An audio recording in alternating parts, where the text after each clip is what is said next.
Welcome back to Creative Foundry. Today we finally get to take a look at the brand new Raider Network broadcast truck, inside and outside, full tour. It's been fully renovated. We're excited to show it to you.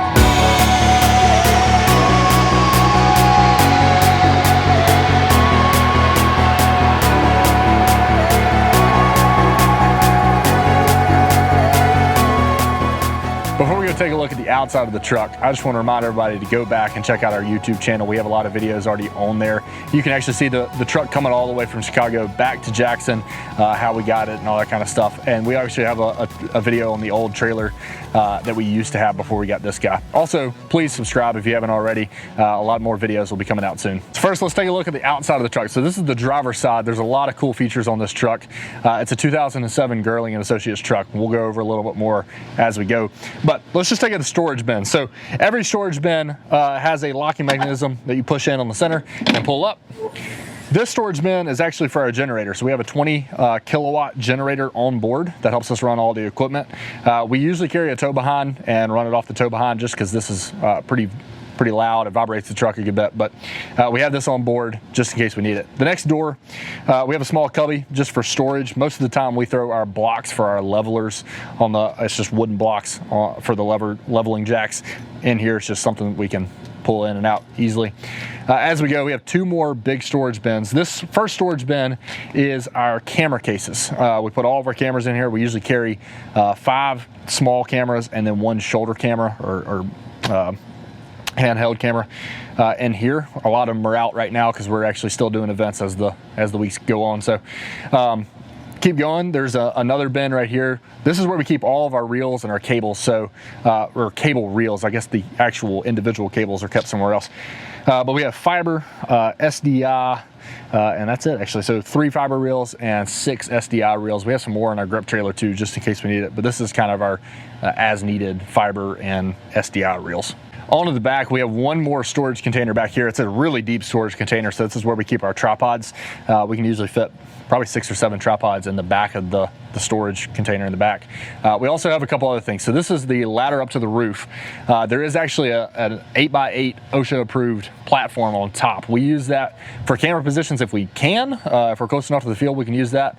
But it's an awesome platform. It has handrails and everything up there.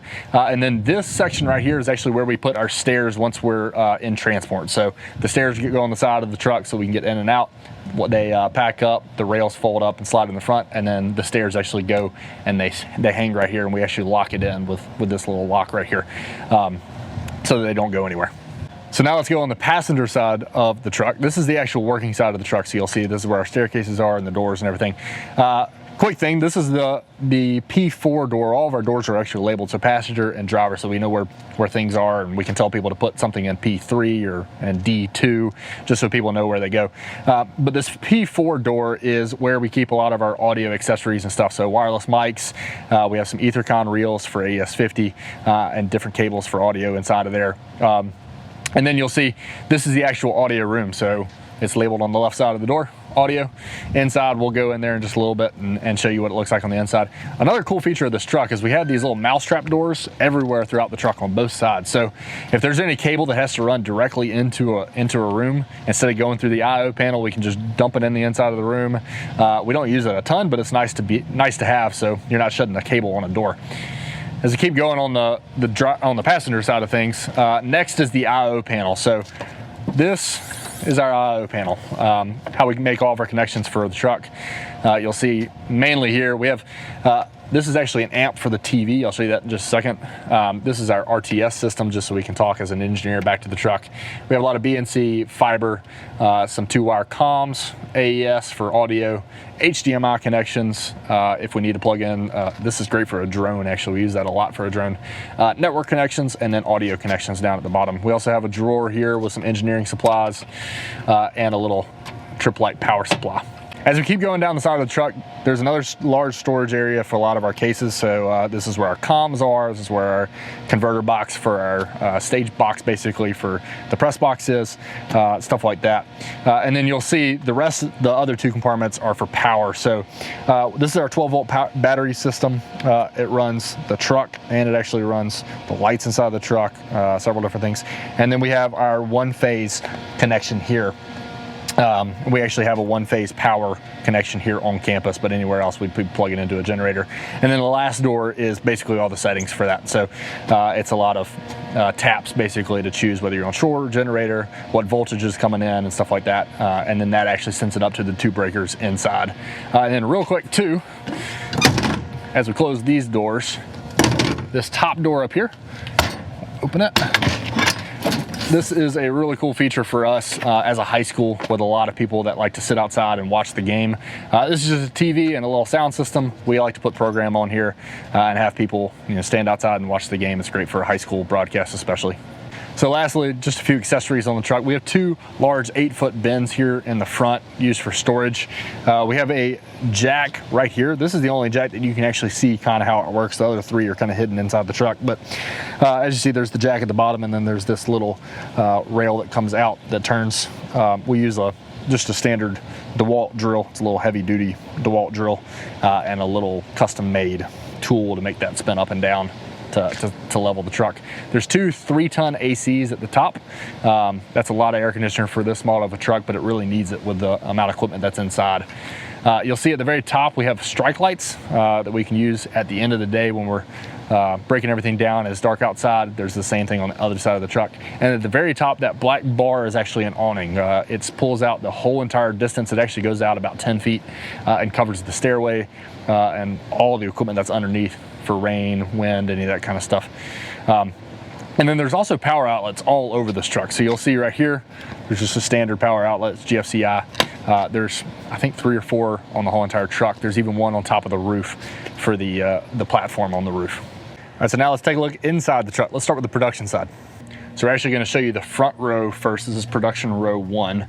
When you walk in the production door, it's in the front. The front row up here, we have 3 different positions. We only really use 2 for a lot of our broadcasts, so you'll see there's only 2 chairs. But going from right to left, this is a technical director and director position. We also have another director position right here, just in case we have an extra person that position is separate. And then on the left side, this is actually our producer position, and then you'll see right here is Ross Expression, which is actually her graphic system. We run things a little bit different than most. Our director also technical directs, and our producer also runs graphics. We have a mini board operator who's running just the mini board in the back, but our producer is actually running a lot of the graphics. So quick overview, this is just a server computer. It helps us to run a lot of the engineering inside of the truck for the technical director. So routing and streaming and all that kind of stuff. This is actually our streaming engine for the truck. We use OBS.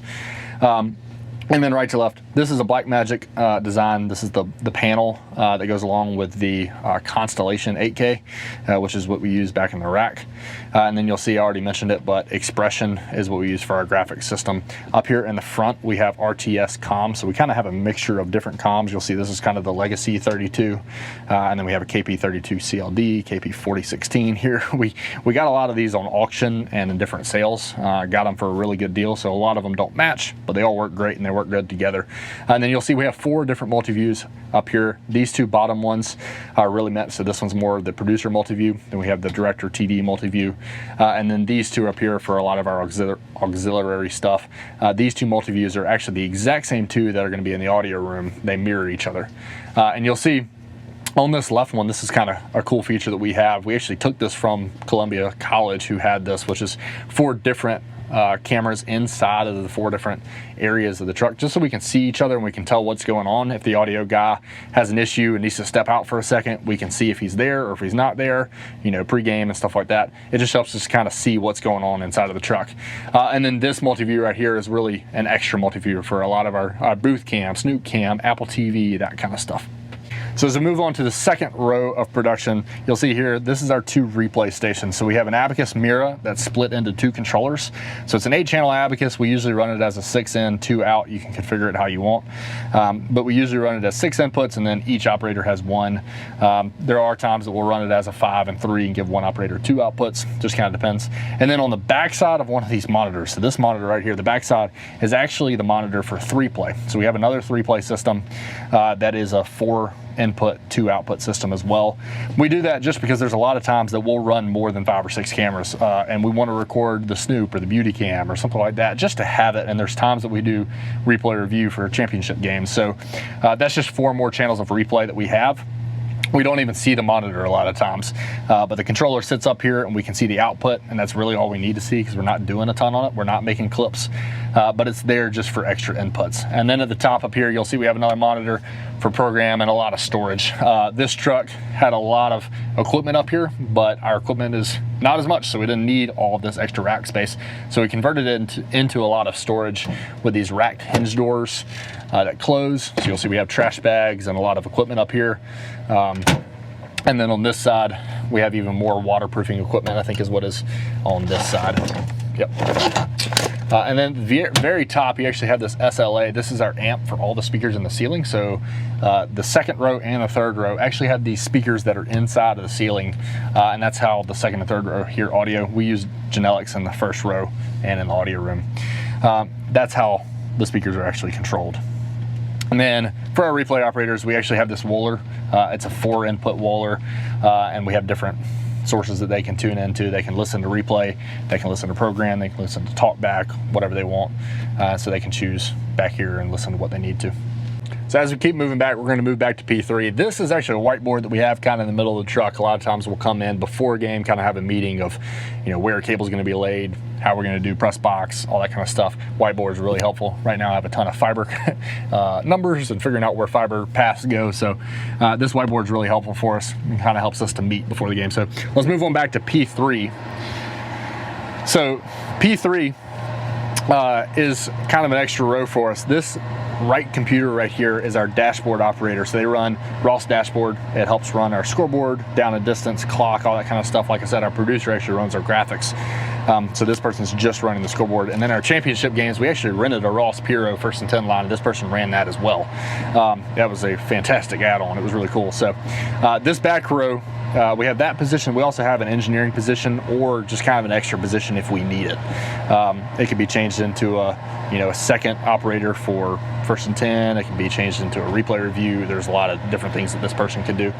We haven't really used it a lot other than just kind of engineering, sitting down back here and changing things, routing things, stuff like that. And then you'll see in these racks is all the equipment. This P3 row is the equipment rack room, basically. On the far side, we have our networking and then our RTS system. We try to keep everything really clean in the back, and I'll show you the back here in a little bit. And I think we did a decent job as best as we could. But Ethernet and networking, as long as our RTS system. This is our networking again, so our router, some fiber converters. We actually have some WeBoost and Cradlepoint stuff for hotspots, big monitor. And then this row right here, or this rack, is actually our computers, and then this rack is more of our switcher, router, fiber converters, all that kind of stuff.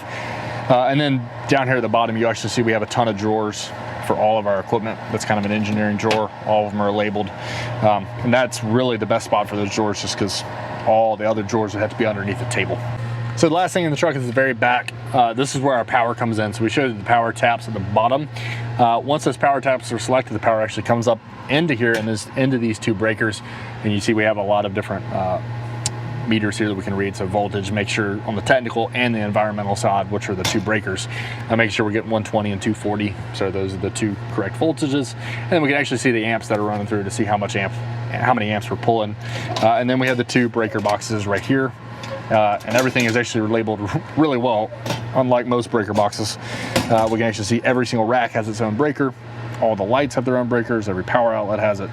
And so those are the two breakers. And then finally, in kind of the power world, we do have two battery backups at the bottom of this rack. So this is our main equipment rack. Those two battery backups back up basically the whole entire back row and all the critical equipment, so the computers, switcher, router, all that kind of stuff. Those will only last about 20 minutes, but it gives us enough time that if those do go down, they'll start screaming and we can fix the problem. All right, now let's go take a look at the audio room. So welcome into the audio room. You'll see this is kind of the suite of the whole entire truck. It's pretty large for an audio room. In here we have a Behringer wing. This is the new board from Behringer, and it works pretty well for us. We're looking at possibly upgrading in the next year, but it's worked really well for us this past season. In the audio room, you'll see he has the main desk to work with and the audio board, but we also have all the rack space, the overhead space, with a lot of equipment in it. So we have a sync generator, a Wohler, all kinds of stuff that he can use to monitor signals. Also his RTS panel right here, so he can talk to the rest of the truck. And then 2 monitors here. That can be switched to our program monitor or to the computer that runs underneath this table. So we have a little Mac Mini that runs for our Dante config, for comms, for the QLab that we run, which is how we play a lot of our music. And then you'll see there's another little storage area right here where we have a parabolic mic on top that hangs on the wall. And we have all of the storage for the truck for audio right here. So batteries can be charged, lots of different converters, cables, mics, all that kind of stuff is in here. There's also storage underneath the table for kind of our bigger storage items. So a lot of the 100-foot, 50-foot XLRs, our comms belt packs. We use a wireless comm system. Comms belt packs also live underneath the table. And then you'll see there's a lot more storage back here for XLRs, cables. We have our antenna array. And then in here, we actually use these Genelec speakers for our monitoring. So we have a left and a right for the mix, and then there's actually 2 little 80/20 Genelecs in the back that are used to listen to the director and producer, or whatever we want. It's routable, but most of the time it's going to be a director and producer, and it just helps to kind of separate that audio. There's a lot of audio inside this room because you got to listen to the mix, and you also have to listen to the calls from the director, producer, everything, and then what's inside your actual RTS panel. So it helps to kind of separate all that stuff. As you see, the 3 cameras inside the main truck as well. We can see from the audio room what's going on inside the main truck. So that's kind of an overall tour, basic tour of the whole entire truck, the outside and the inside. There are going to be more in-depth tours, and if you have any questions, please let us know. Comment on this YouTube video, and we'll make sure we comment back. We love to help and love to kind of explain how we do things, because it is different. We are a high school that does do things a little bit different than a major broadcast company or a ESPN or anything like that. So please comment, let us know, and thanks for watching.